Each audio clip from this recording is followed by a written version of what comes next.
dear brothers and sisters in Jesus Christ, we are celebrating the 40th Sunday of Ordinary Time. This Sunday invites you and me to reflect on the theme, Is not this the carpenter?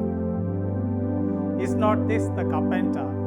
Is somehow inviting us to focus on the image of Jesus in a different way. We are used to reflecting on Jesus, using the extraordinary images of Jesus, and thereby we are endearing ourselves to Him. We adore Jesus. We see Him as a powerful King. We see Him as a beloved Son of the Father. And thereby we are able to devote ourselves in adoring and following Christ the Lord. The reading from this Gospel, chosen from the Gospel according to Mark, from chapter 6, is inviting you and me to see Jesus as an ordinary person. As an ordinary person, but in a way extraordinarily at work, and how God works through Him. People have begun to see Jesus. They have heard a lot about Him. Now Jesus is on the Jewish side of the Sea of Galilee. And they have already heard about the two powerful miracles that Jesus performed. One, healing of the woman with the flow of blood, and the other by resuscitating the little daughter of Jairus, the official of the synagogue.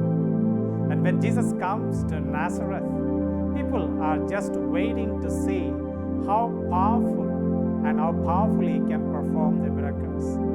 But of all that they are able to see now and come a kind of conclusion, is not this the carpenter's son, the son of Mary, the woman from Nazareth? Now, why do people understand this image of Jesus? Or why do people come to this kind of conclusion? They are now able to see Jesus as a powerful person. They see in Jesus a prophet. And now they want to experience those powerful deeds in them. But this initial astonishment among them now turns out to be a kind of rejection. So therefore, this image is not this carpenter, is inviting you and me to see how the division between the ordinary and extraordinary, the context between amazement and rejection is at play in the gospel passage today.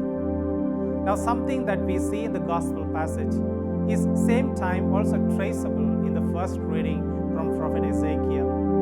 God chooses Prophet Ezekiel, and this man has a vision of a fiery chariot, and then he is unable to see and encounter that powerful vision of God. He falls flat, but God tells him, "My dear man, get up. I'm going to speak to you." And this man gets up, and he has a kind of resurrectional experience. He is able to stand and face God, and once he faces God, he is challenged to constantly to follow and be on the side of God.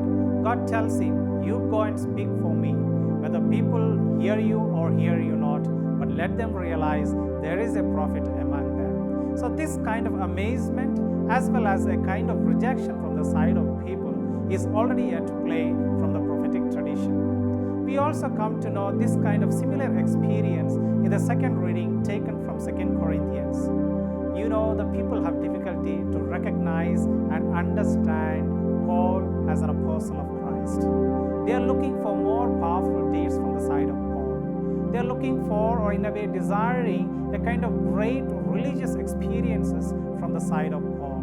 But all that Paul is now boasting in front of them is about his difficulty, a difficulty that he greatly speaks and boasts of, a thorn in the flesh. People have difficulty to understand this phrase, a thorn in the flesh. Some say it could be a kind of particular sexual temptation that Paul faced in his life.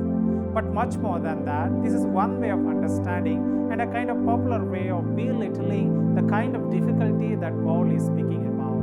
All that Paul is speaking about is a particular kind of ailment or bodily ailment which he is going through in his life on a constant basis, and he is praying again and again. He says, 3 times I have prayed, but his prayer is not answered.